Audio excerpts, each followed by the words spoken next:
exit interview for Mark Kastelic. The Casty season was one of some highs and some lows as well. How did you think he looked throughout the most he's ever played in a single NHL season?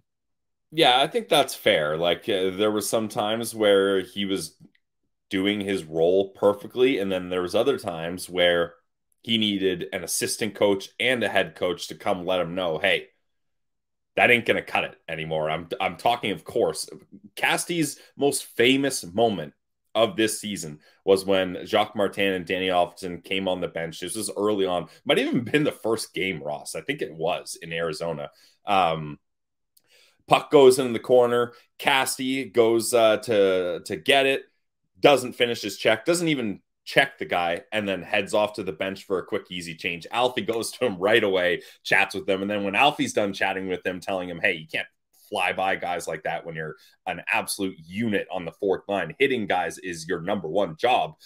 Alfie talks to him, and then even Jacques is like, no, I got to let him know that's not acceptable either. So those are the kinds of things with Casty. You're looking at it, and you're like, you have the size and strength. He's among the top finishers in the physical evaluations on this team every single year. You have the body to be an absolute monster on the fourth line, and you don't utilize that size enough. So I would say the biggest knock on Casty is he has the size, but he doesn't utilize it the way he should to be an effective fourth liner. That clip you mentioned was actually from Jacques Martin's first game behind the Senators. So it was in Arizona. Yeah. Okay. It was in Arizona, and Mark Kastelic finishes the year with 63 games played. I should correct myself. He played 65 last year, so this isn't the most per se that he's played.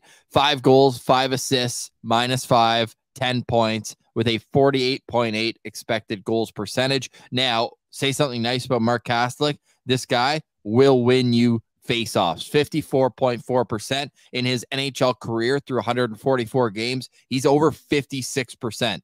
Very solid numbers. And he's a Swiss Army knife from the sense that you know there's more there. Like this guy, that's what's frustrating to me about Mark Kastelic is that, yeah, he's a fourth line center. He gets paid like a fourth line center, but like he has hands at times. Like you can see him. It just sometimes it's the consistency, which is the hardest part. And I almost feel like, and this is a positive in life, but it might be a detriment in the role that he's playing. I feel like he's too smart. Like I want him to think less on the ice. Just go out and hit. Like the best thing that, like, I know we always compare to Chris Neal when it's like you want physicality. The first shift of the game, he would not come off the ice unless he ran someone through the boards. I want that mentality from Mark Kastelic. I want him to just be out there saying, I have to be the most physical version of myself to have success. Like that, you know who he should be modeling his game after in Nashville? That Michael McCarron guy who got drafted as like, you know, more of like oh, could he be a top 6 guy? He's like, no, to be in the NHL, I have to be a prick to play against every single night. And some nights we get that from Casty, but sometimes, and I mean, sometimes even his fights, they just feel like not staged, but it's like he's helping someone else ask him to fight. I want him to push the envelope, and I want him to be a guy who people hate playing against. And yeah, I don't think a lot of people who play against Ottawa would even really consider that Kastelic's on the team. And I think that needs to change going to next season. He needs to make his presence felt night in, night out. Yeah, I agree. That's the thing. The blueprint for Casty to be successful on this team is there. Like the opportunities are there. He has everything he needs. He just needs to go out and do it. And I want him to be more physical as well. He finished with 126 hits, good for 5th on the team, behind only Brady, Parker Kelly, Artem Zub, and Ridley Gregg. Like, if Ridley Gregg is able to get more hits than you, mind you, only 3 more, so not insane, but a guy of his smaller stature is able to be that physical, there's no reason why you can't be more physical than that. So I would love that. Ross, this might be a crazy idea, but I just thought of a different way to get Casty involved here. How? Is it that crazy to think about putting him on the second power play unit? Because look, I think they've tried that at times where he just stands in front of the net. Exactly. Yeah, because his face-off percentage, you mentioned it, 54.4 overall, took 349 draws, won I don't know. I don't see the winning numbers here, but he won 54% of them. Do the math, guys. 54.4% of them. But Ross, what I'm looking at here, and small sample size, only 4 draws, but power play face-off win percentage, 100%. Now, the reason I know a little bit of tongue in cheek here, Ross, but here's my thinking. Casty is the type of guy on draws where I don't think he's snapping them back cleanly.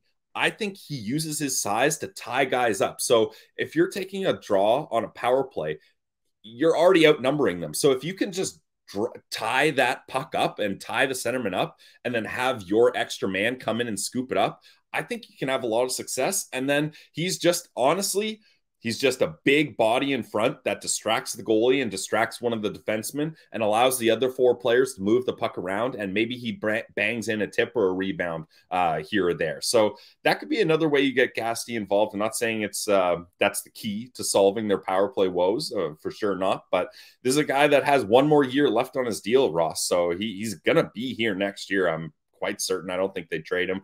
So I think if you're Casty, you need to be more physical, and maybe you'll get opportunities like this when the coaching staff sees you're doing what you're supposed to be doing 5-on-5 at the 4th liner. How can we get you involved in other ways? And his face-off percentages have always been among the best on this team, and I think he's going to keep that going. So there is value here for Casty.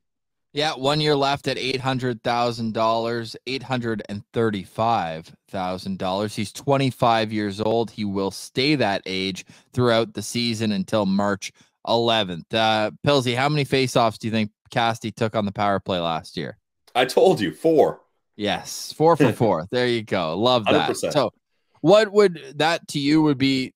I think we're probably in unison on this. For Mark Kastelic to be a successful NHLer, at least in Ottawa, he needs to have a bit of a different mentality of how he's going to attack. Attack should be the first and only word in his vocabulary every time he's out on the ice. But if he can do that, there is a good player, not only a good player, Pilsy, there's a player that scored 50 goals in junior. Like, you have to have good hockey sense. That was a captain.